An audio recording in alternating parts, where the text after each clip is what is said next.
Okay, now we are shooting this video to have some Silnim toe and Chum training. And for Silnim toe training, let's work on our punching skills. And for that, one of the most important aspects is that we are not just stuck to chin punching like that, right? We start chin punching from here, like in the form, and we just punch on the center line. Because it's nice and easy. So once you have your trajectory, it's really easy to follow there.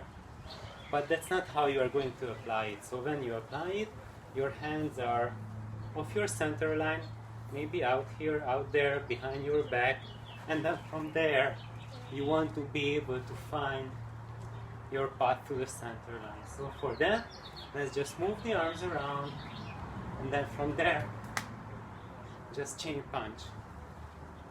Even your side is turned out, so from here, just get back to the center and just punch on the center.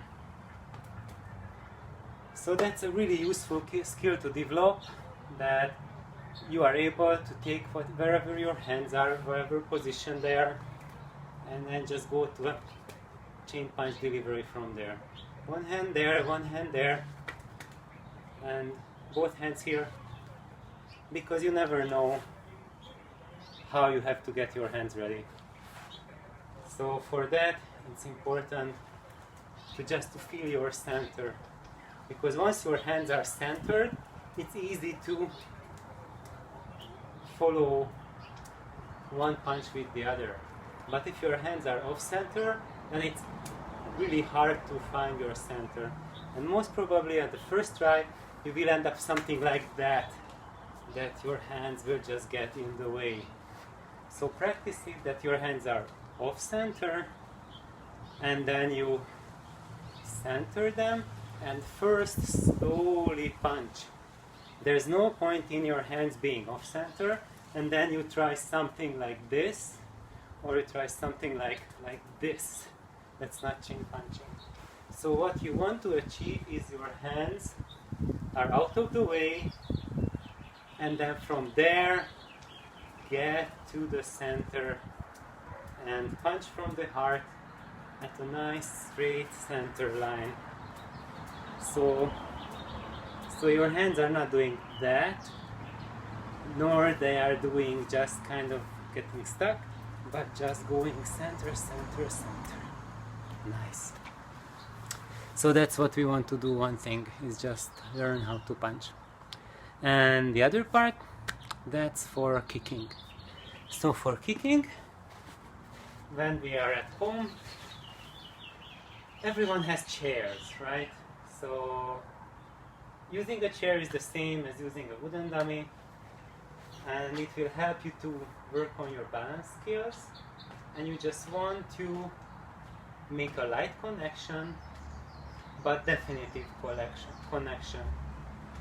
So do not stop 1 inch in front of the chair, because that will teach you nothing about balance.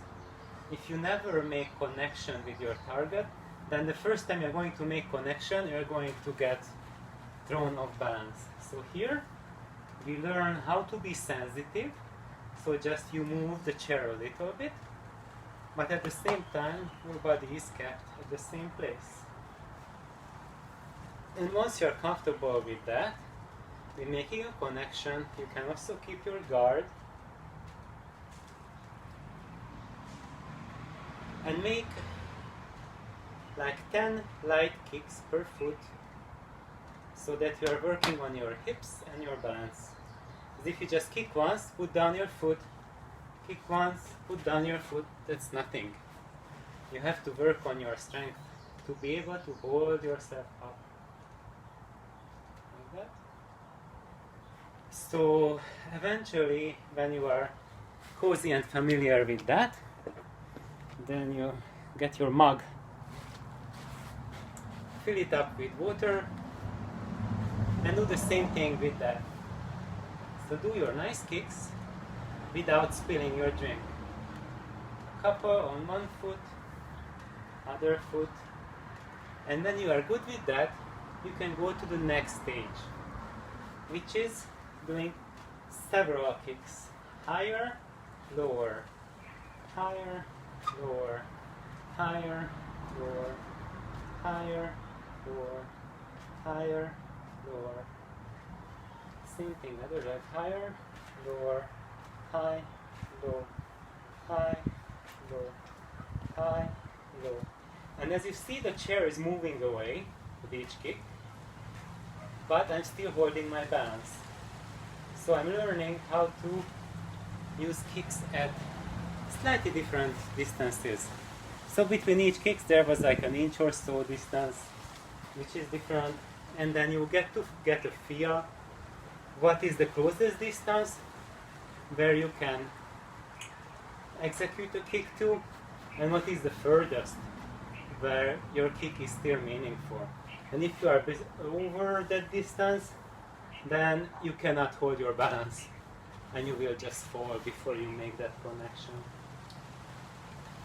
So another thing that you can work with is to have this nice chair, and then let's work more on our core strength. So you can lift up your legs, kick, lift up, kick, lift, kick, lift, kick, lift, kick, and you see I'm going a little bit closer to compensate for the chair moving away.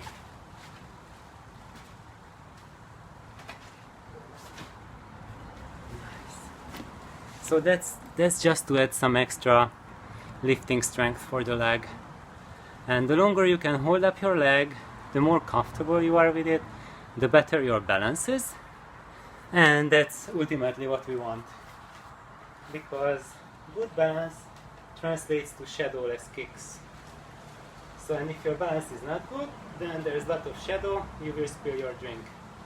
And that's why it's a really good control to have something in your hand. So that's for the first training video. Cheers.